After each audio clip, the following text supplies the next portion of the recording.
안녕하세요. 저는 황당한 사건을 겪고 한동안 일에 매진해 살다가 이제서야 주위를 둘러보고 여유를 갖게 된 40대 여자입니다. 저의 이야기는 제 인생에 가장 큰 굴곡이 있었던 시점이라고 해도 무방할 만큼 저에게는 너무나도 힘든 사건이었습니다. 말로 풀어내는 것조차도 힘들어서 상담을 통해 제 마음속 깊이 있는 이 분노와 우울을 풀어놓는 데만 2년이 꼬박 걸렸습니다. 상담사 선생님께서 저에게 자꾸 아무 일도 아닌 것처럼 남에게 털어놓기도 해야 마음이 가벼워진다고 해서 이곳을 찾게 되었습니다. 너무나도 재밌고 파란만장한 이야기들 사이에 제 이야기가 묻힐까봐 걱정되지만 한번 풀어보겠습니다. 저는 아주 큰 한정식 집을 하는 어머니 밑에서 자라 손맛의 중요함을 배우고 살았습니다. 제가 어렸을 때 우리 아버지께서 병으로 돌아가신 터라 어머니께서는 저를 정말 힘들게 키우셨죠. 그때만 해도 식당이 지금의 규모로 크지는 않았습니다. 어머니께서 식당을 운영하신 이유는 혹여라도 제가 밥을 굶을까 싶어서 시작하신 거였거든요. 아빠 없는 애. 그렇게 놀림을 당하고 눈물을 흘리면서도 꾸역꾸역 밥만큼은 챙겨 먹고 살았던 게 전부 우리 어머니 덕분이었습니다. 절대로 우리 딸이 굶고 다니는 건 볼 수 없다며 제가 좋아하는 음식들을 하나 둘 늘리다 보니 어느덧 식당에도 손님이 늘어나게 되었고 점차 큰 곳으로 이사를 옮겨 다니다 보니 지금은 서울에서도 한정식 집이라고 하면 아, 그 집 하고 바로 나올 정도로 큰 음식점을 운영하게 되었습니다. 처음부터 장사가 잘 되는 건 아니었습니다만 각고의 노력 끝에 겨우겨우 얻어낸 명성이었습니다. 어릴 때부터 맛있는 음식들을 먹으면서 자랐기 때문에 음식의 중요성은 정말 누구보다 잘 알고 있었습니다. 하지만 사춘기에 접어든 나이에 음식 장사를 하는 어머니가 매번 좋을 순 없었죠. 늘 어머니는 가게를 운영하느라 바빠야만 했고 저는 공부를 하느라 집에만 있어야 했거든요. 집에서 엄마가 차려준 간식을 먹으면서 공부를 했다는 친구들이 그렇게 부러울 수가 없었습니다. 저는 늘 집에서 혼자 엄마가 차려두고 간 저녁밥이나 데워 먹으면서 공부를 해야 했습니다. 그때는 그 저녁밥 차리는 게 그렇게 힘든 일인지도 모르고 매일같이 투정만 부려댔습니다. 엄마는 왜 맨날 바쁘냐고 그렇게 돈을 벌어야 했던 집안의 생계를 책임져야 했던 어머니의 가슴에 비수를 꽂는 날이 늘어났죠. 어머니께서는 저의 그런 투정에도 늘 변함없이 식당을 지키셨습니다. 간단한 찌개 정식을 팔던 집에서 코스 요리만 파는 한정식 집으로 올라오기까지 수없이 많은 세월을 보내야만 했습니다. 마지막으로 건물을 올려 가게를 내었을 때는 정말 어머니의 손맛, 그 노고에 손뼉을 치지 않을 수 없었습니다. 한정식집 치고는 가격이 꽤 나는 곳이라 상견례 자리로도 많이 사용하시고 정치인들도 와서 식사를 하는 곳이었습니다. 드라마 같은 데 보면 룸으로 딱딱 이루어져서 독재 시스템으로 운영되는 그런 한정식집 많이 보셨죠? 그런 장소 협찬도 하고 유명인들이 몰래 데이트를 하는 곳으로도 손색 없는 그런 한정식집을 일궈내셨습니다. 그래서 그런지 한 달에 버는 돈이 어마무시할 정도였어요. 대학생이 되고 나서 첫 아르바이트를 했을 때 그제야 어머니가 얼마나 힘들게 저를 키웠을지 갑자기 와닿았습니다. 고작 한 달에 70만 원 벌기가 이렇게나 힘든데 우리 어머니는 그 돈 벌어서 저를 대학까지 보냈으니까요. 대학을 졸업하는 순간까지 어머니께서 힘들게 번 돈을 허투루 쓰지 않기 위해 저는 정말 많은 노력을 했습니다. 제가 대학 다닐 때 정말 공부만 하고 살았었는데 그래서 그런지 친구들과 어울려 술을 먹거나 클럽을 간 적도 없었습니다. 친구들이 별로 없는 것도 한몫이긴 했죠.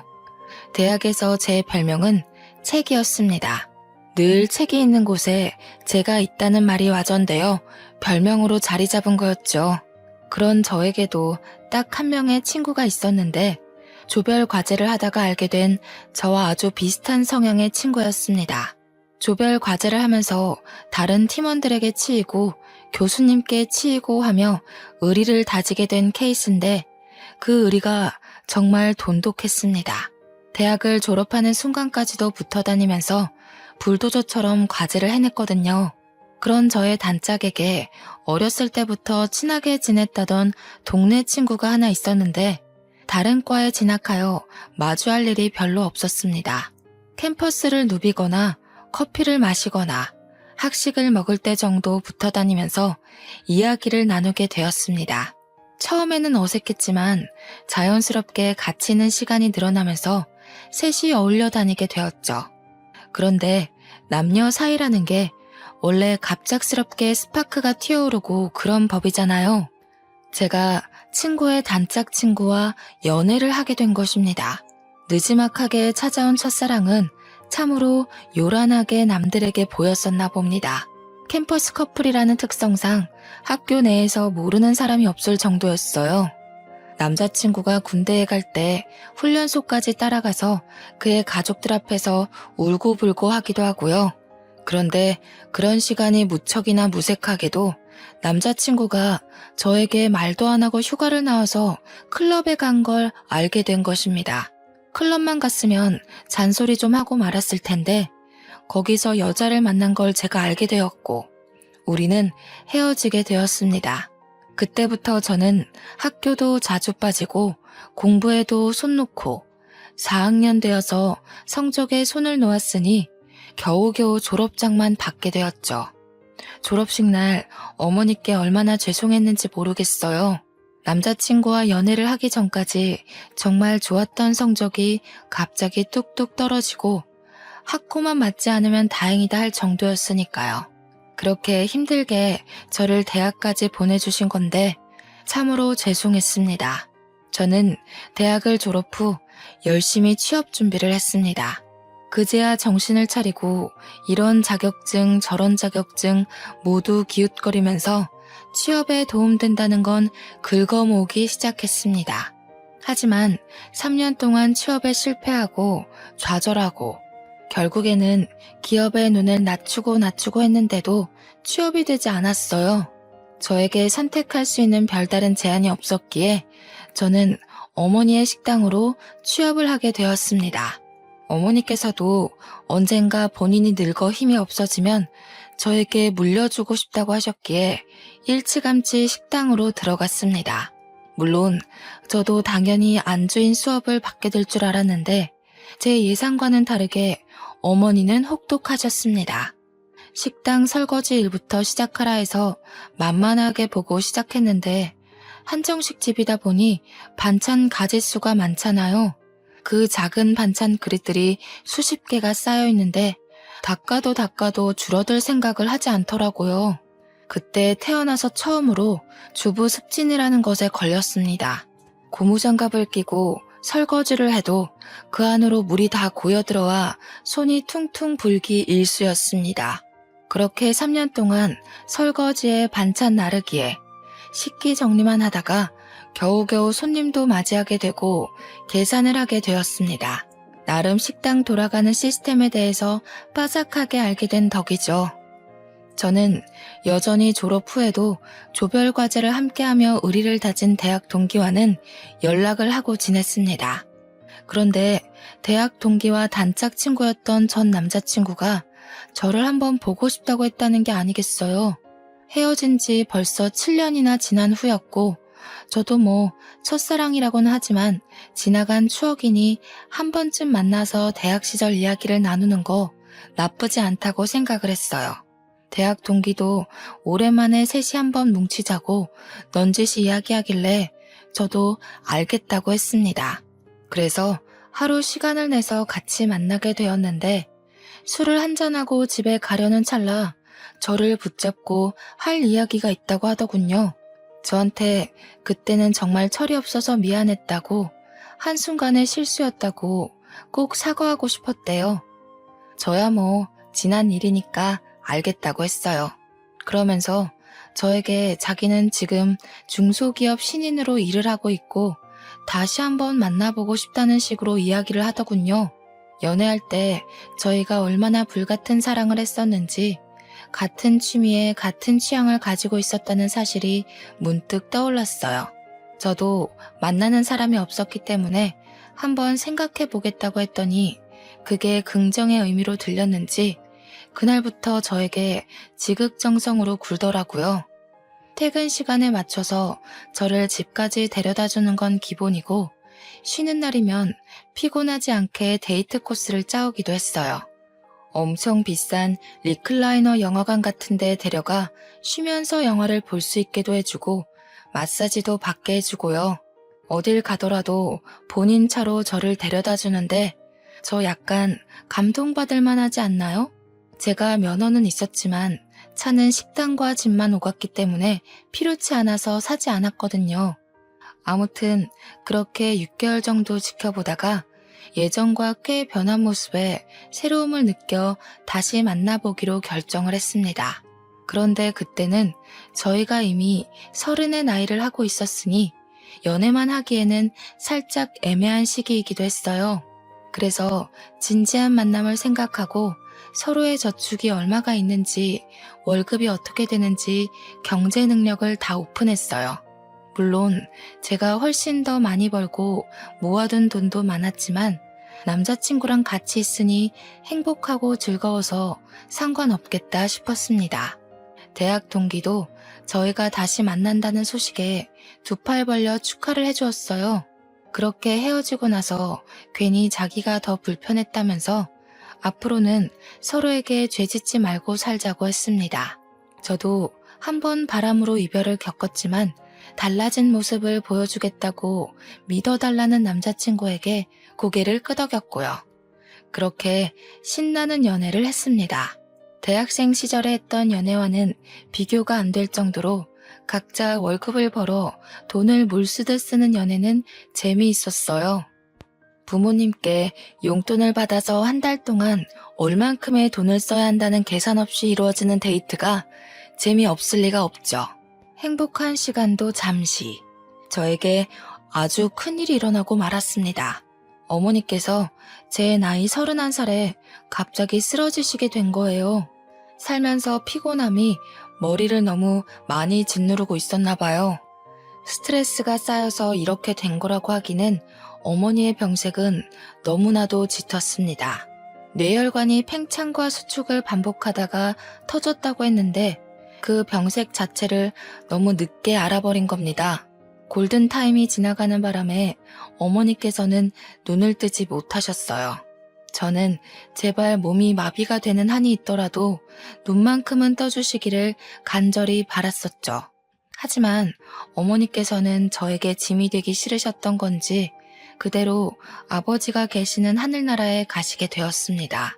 31살의 나이에 양쪽 부모를 다 잃은 것도 서러워 죽겠는데 외동딸이었던 저는 갑작스럽게 이뤄진 장례 준비가 너무나도 어려웠습니다. 도우미는 몇 명을 써야 하는지, 음식은 뭘 추가를 해야 하는지, 추모만 해도 모자랄 시간에 결정해야 할 일이 너무나도 많았습니다. 아무것도 모르고 우왕좌왕 병원에서 이렇게 하세요 저렇게 하세요 하면서 이것저것 추가하고 눈퉁이를 맞고 있었던 거죠. 참 가족이 죽어서 정신없는 사람을 두고 장사 속을 그렇게 내비칠지는 상상도 못했던 겁니다. 제가 울면서도 하라는 대로 다 맞춰주고 있자 보다 못한 남자친구가 회사에 연차를 내고 장례식장을 내내 지켜주었어요. 불필요한 것들은 모두 잘라내고 병원과 싸워가며 저에게 필요한 것들만 진행시켜 주었습니다. 제가 얼마나 고마움을 느꼈는지 정말 말로 표현할 수 없을 정도로 고마웠습니다. 그때 그런 생각을 하게 되었어요. 돈이 없어도 어떠하랴, 이 남자면 괜찮겠다 싶어서 결혼을 마음에 심었죠. 어머니의 한식당은 당연한 수순으로 제가 물려받게 되었습니다.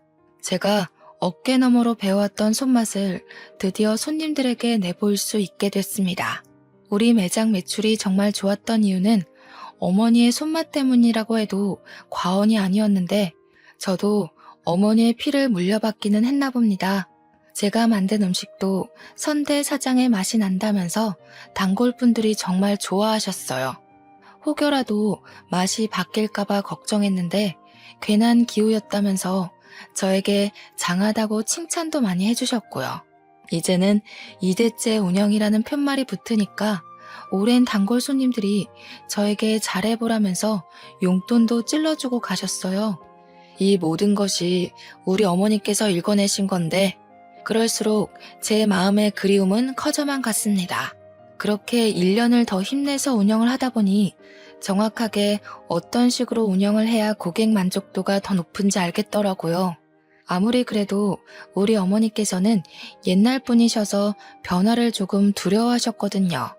저는 고객 만족도를 높이기 위해 발로 뛰었고 틈틈이 레시피와 인테리어를 손보면서 젊은 고객층들에게도 사랑받을 수 있는 식당으로 운영을 했습니다.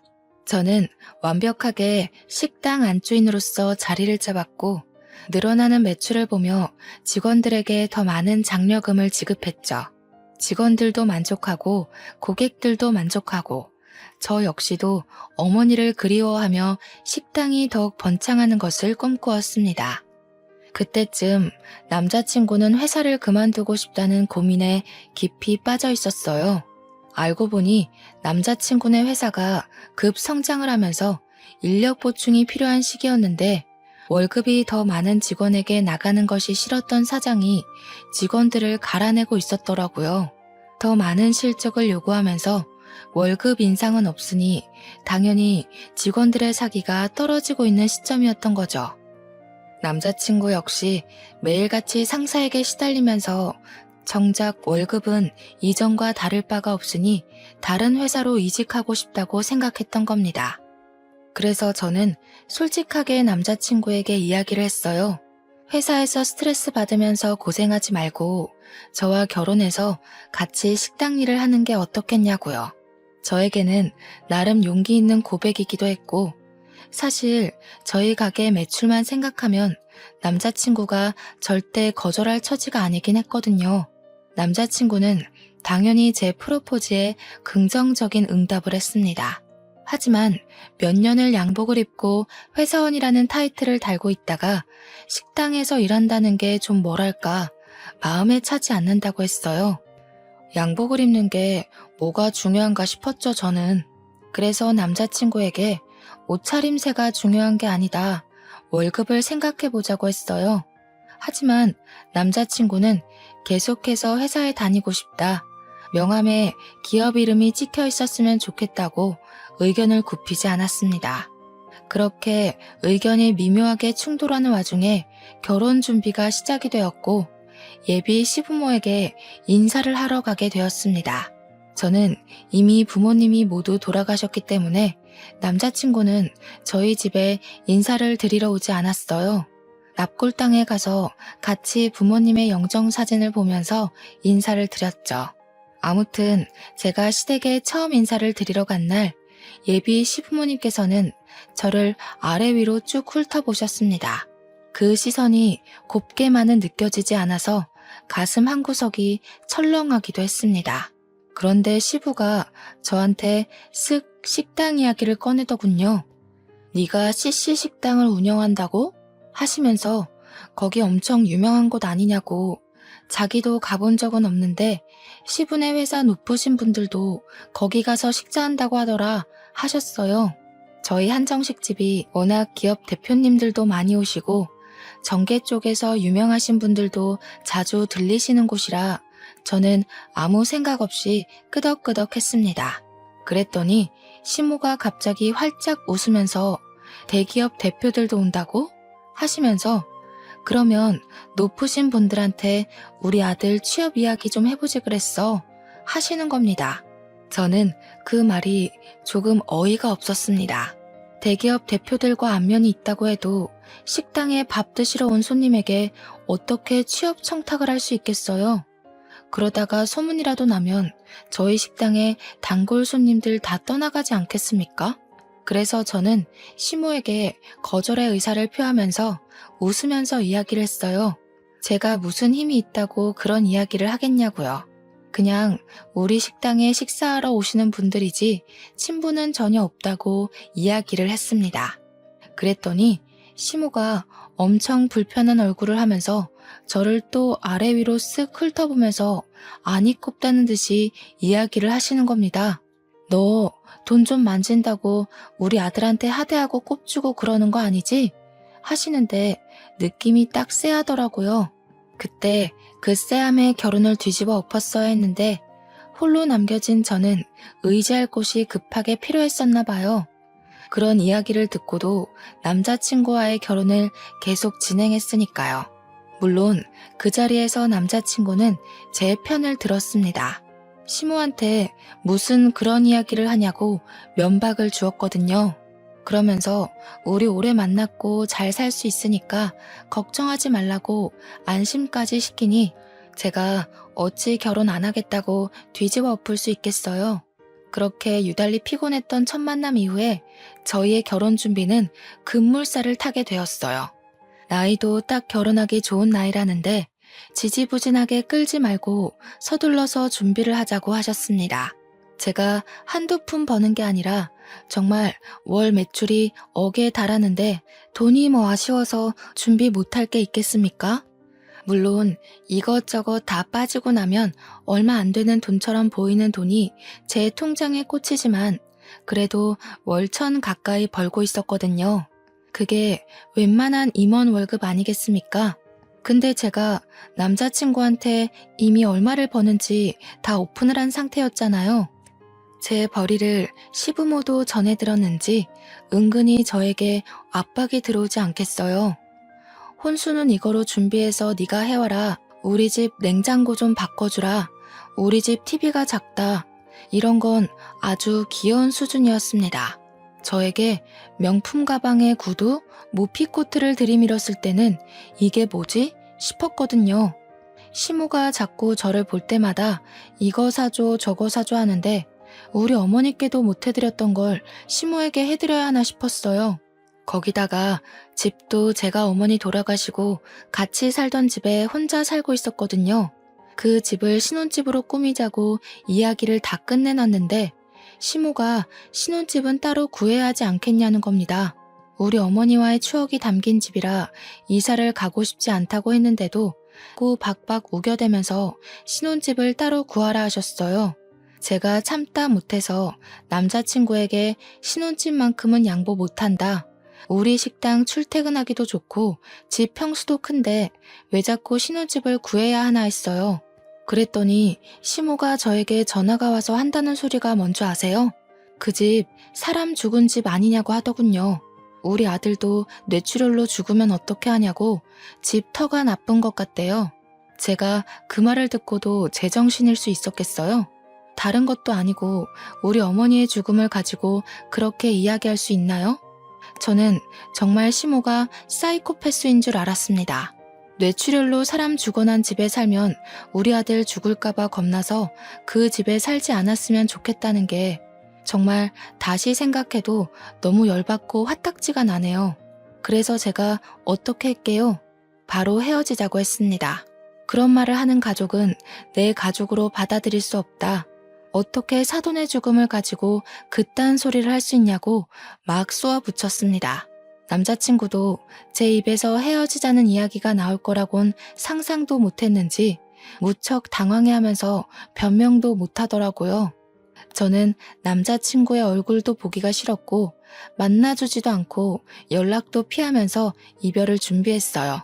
제가 오죽하면 결혼 준비를 하던 와중에 헤어지자고 했겠습니까? 말을 다 안 해서 그렇지 그동안 화나는 일이 한두 가지가 아니었습니다. 제가 이별하자고 했더니 시부모도 저에게 처음에는 연락이 와서 우리도 부모 없는 애 싫다, 식당하면 억척스러운 거 아니냐 하시며 흑백 논리를 펼치셨습니다. 남자친구가 집에 가서 어떤 이야기를 어떻게 했는지는 몰라도 한 2주일쯤 지나니까 맨날 우리 식당에 찾아와서 미안하다고 하시더군요. 순수하게 미안하다고만 하시진 않았죠. 뭐 우리 아들이 너 아니면 죽겠다는데 다시 한 번만 만나줘라 라는 명령조였어요. 당연히 저도 그럴 일 없습니다. 가세요 하고 보내드렸죠. 처음에는 남자친구가 제 다리 붙잡고 늘어지더니 남자친구가 나타나지 않으면 시부모가 나타나서 다리 붙잡고 늘어지고 뭐 이렇게 억척스럽다니 너는 부모가 없니 하다가 갑자기 돌변해서 저러니까 나중에는 짜증이 나더라고요. 한두 달 동안은 경찰에 신고하겠다, 찾아오지 말아라 하다가 저도 지쳐버린 거죠.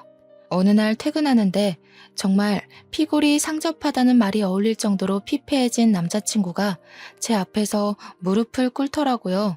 가족들이랑 인연을 끊고 살겠다면서 저 없으면 안 된다고 울고불고 하는데 마음이 좀 동하더라고요.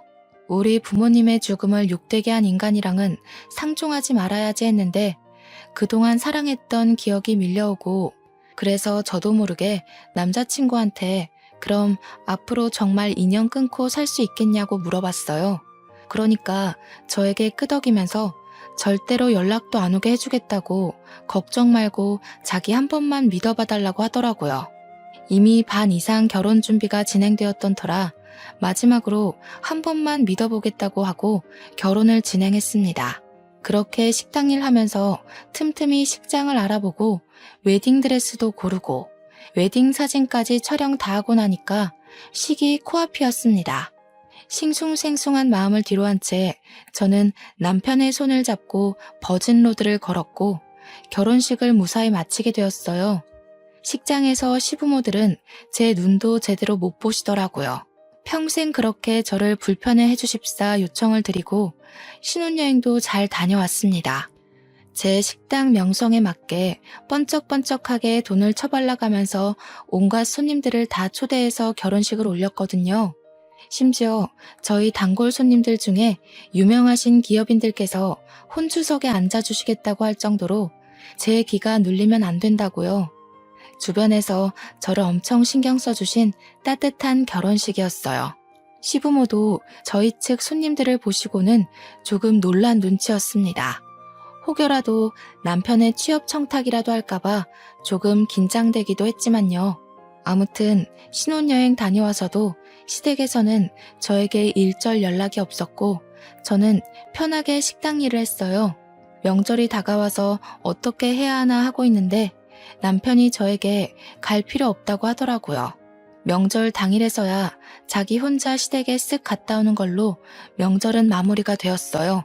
저도 어차피 우리 부모님에 대해 그렇게 말했던 사람들의 얼굴을 보면서 하하호호 웃으며 식사하기가 좀 싫었거든요. 거기다가 명절이 되면 저희 식당이 쉴 틈 없이 엄청나게 바쁘기도 하고요. 명절 당일 하루 쉬지만 앞뒤로 예약이 꽉꽉 찰 정도로 바쁜 식당이니 직원들만 두고 제가 시댁에 가기도 좀 뭐하잖아요. 우리 어머니께서도 명절에 단 하루도 쉼없이 바쁘게 사셨던 분이셨고요.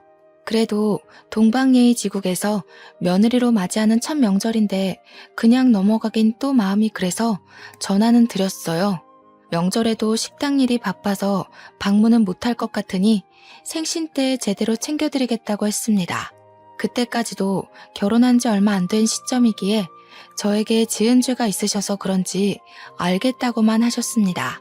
물론 남편도 시부모한테 잔소리를 엄청 퍼부었던 것 같긴 했어요. 한 2년 동안은 아무 탈 없이 행복한 신혼을 보내면서 잘 살고 있었습니다. 남편은 결혼하고 1년 동안 재취업 준비를 해보겠다고 하더니 여전히 볼품은 없지만 중소기업에 취업해서 월급도 꼬박꼬박 가져오고 있었고요. 우리도 서로의 생활에 익숙해진 시점이라 슬슬 아이를 가져볼까 하고 생각을 하고 있었습니다. 그전까지는 저도 상황이 어떻게 될지 모르고 또 시부모님이 언제 돌변하실지 몰라서 피임을 하고 있었거든요. 사실 부부라는 게 그렇잖아요. 아이가 들어서야 진정한 가족을 이루는 그런 느낌. 요즘 젊은 사람들은 딩크족이다 뭐다 해서 아이를 갖지 않기도 하지만요. 저는 뭔가 내 가족을 이루려면 아이가 있어야 한다는 생각이 뼛속 깊이 자리 잡고 있었어요.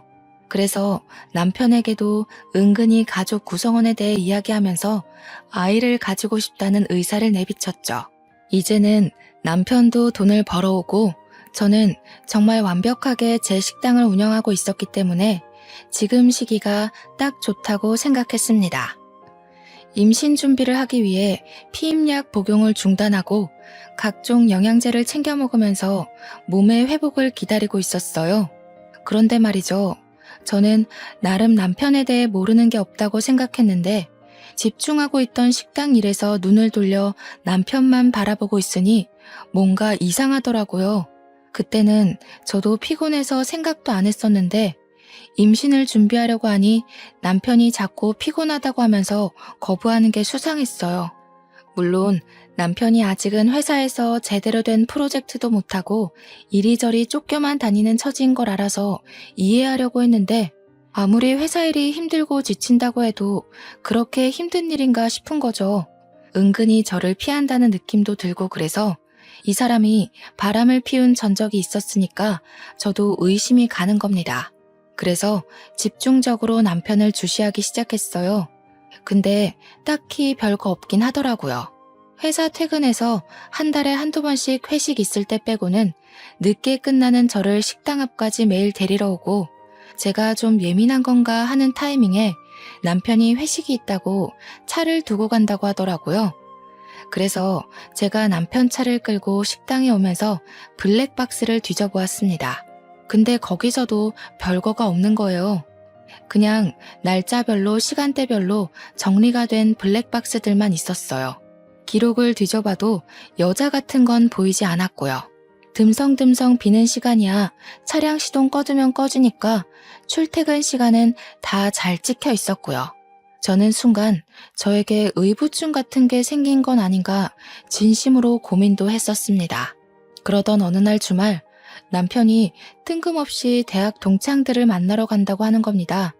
누구를 만나냐고 물어보니 남편이 과 동기들 이름을 대는데 저는 잘 모르는 친구들이었어요. 제가 은근히 웃으면서 너 동창들 만나러 간다고 해놓고 다른 데 가는 거 아니지? 하니까 허둥지둥 대면서 아니라고 하더라고요. 우리 단짝 친구 이름을 대면서 걔도 온다고 하길래 아 그래? 하고 말았습니다. 술에 완전히 취해 들어왔길래 다음날 아침에 해장국 끓여주고 친구도 숙취에 좀 시달리겠다 싶어서 전화를 걸어 오랜만에 안부를 물었어요. 어제 술 많이 마셨냐고 하니까 술 안 마셨다고 하더라고요. 그래서 동창들 만났는데 술을 안 마셨어? 하니까 자기는 집에 있었대요. 그래서 남편에게 바로 말을 했죠. 걔는 어제 집에 있었다던데? 하니까 뭐 오겠다더니 안 온다고 말 바꾸더라 하면서 어물쩍 넘어가더라고요. 그래서 딱 말했어요. 어제 동창 모임 없었지? 너 혹시 바람 피우니? 이렇게요.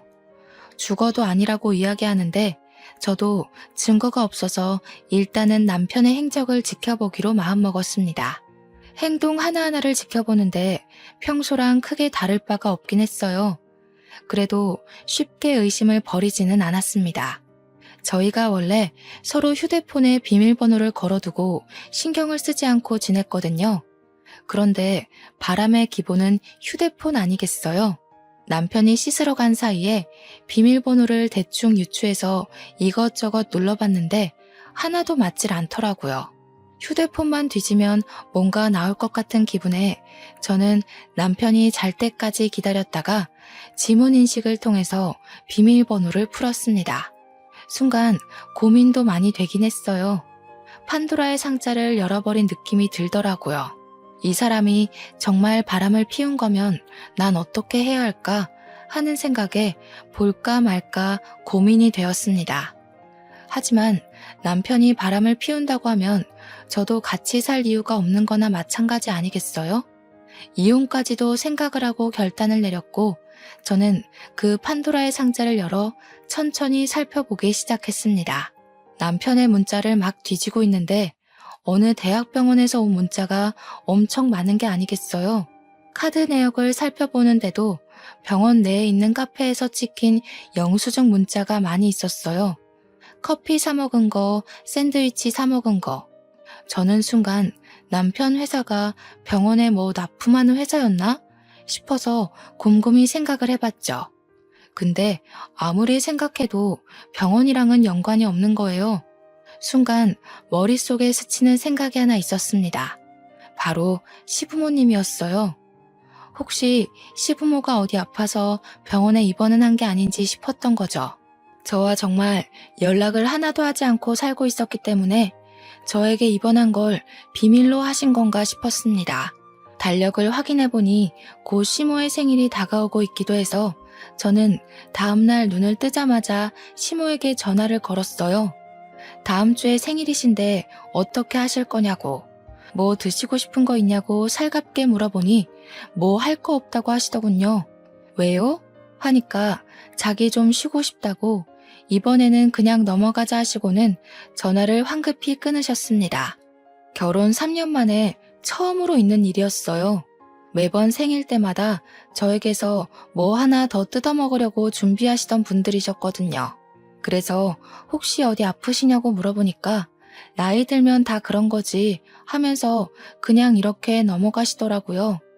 어디가 아프면 저한테 솔직하게 이야기해주면 좋으련만.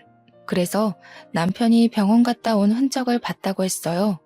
솔직하게 말해달라고 하니까 갑자기 정색을 하시면서 넌 알 거 없다 하고 끊으시는 거예요. 너무 당황스럽잖아요. 수상하기도 하고요. 그래서 남편에게 이야기를 했습니다.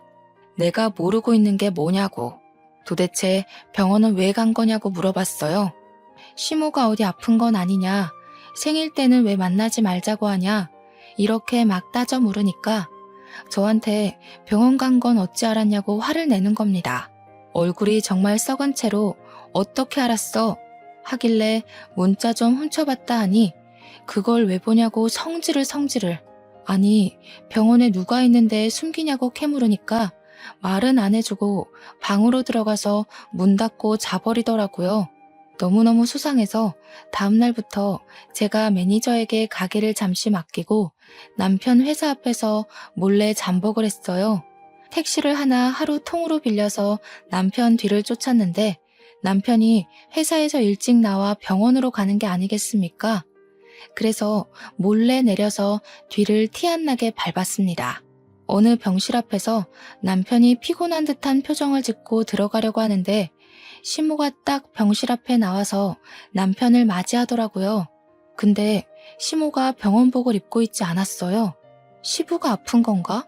그럼 나를 왜 속인 거지? 싶어서 남편이 병실에 들어가는 걸 확인하고 저도 뒤따라서 그냥 병실에 들어갔습니다.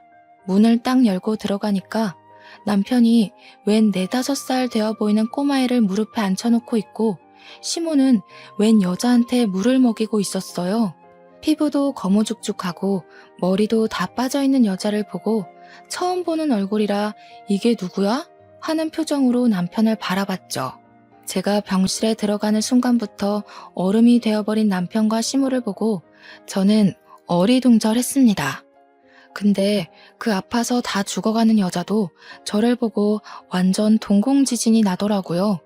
이게 무슨 상황이지 하고 있는데 남편 무릎에 앉아있던 남자애가 남편에게 폭 안기더니 이런 말을 하더라고요. 아빠, 저 사람은 누구야? 아빠? 아빠? 저는 진짜 그대로 뒤로 넘어가는 줄 알았습니다. 내 남편에게 아빠라고 부르는 저 아이는 뭐고 그럼 누워있는 저 여자는 뭐지? 하는 생각 때문에요. 시모가 저한테 정말 놀래서 여긴 어떻게 나타났냐고 벌벌 떨면서 물어보더라고요. 마치 귀신 보듯이 저를 바라보는데 남편도 똑같은 얼굴로 저를 보고 있었고요. 이게 다 무슨 일이야? 아빠라니? 저 여잔 누구고 당장 말 못해? 제가 소리를 꽥 지르니까 남편이 저를 끌고 나와서 이야기를 하자고 했어요.